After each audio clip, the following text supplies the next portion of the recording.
Dans l'Est Var, les rivières sont à sec depuis de très longs mois et les nappes phréatiques sont au plus bas dans les 9 communes du canton de Fayence. Alors pour la première fois, les maires expliquent qu'ils ne peuvent plus accueillir de nouveaux arrivants et fournir de l'eau à toute la population. Ils ont décidé de geler les nouvelles demandes de permis de construire pendant les 4 prochaines années. Dans la mesure où on a besoin de trouver de nouvelles ressources en ce qui concerne l'eau. Et donc à partir de là, il vaut mieux dire aux gens de ne pas construire et de retarder leur projet plutôt que de leur dire construisez et qu'ils ne puissent pas être alimentés en eau au moment où ils s'installeront. Pour les permis déposés avant février 2023, les constructions restent possibles. Mais dans les communes concernées, sur plus de 400 km², c'est un coup de tonnerre. Plus d'immeubles, plus de maisons individuelles, plus de piscines pendant 4 ans. La population est partagée. C'est encore une liberté de moins. Moi, j'aurais préféré qu'on anticipe sur le partage de l'eau.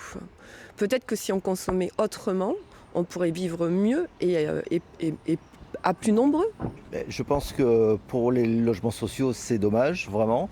Après, pour le reste, je suis plutôt d'accord. Je crois que c'est une mesure de bon sens. Je l'ai appris récemment et je m'aperçois que dans tout le Var, maintenant, le problème se pose aussi.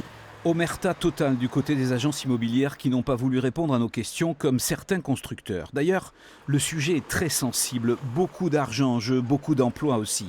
Le président de la Fédération du bâtiment du Var, lui au contraire prend la parole. Il représente 700 entreprises et 7500 salariés.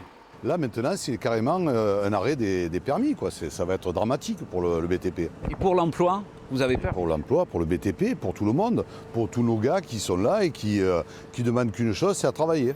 La préfecture confirme qu'elle accompagne la décision de geler les permis face au manque d'eau. Les maires, eux, enfoncent le clou.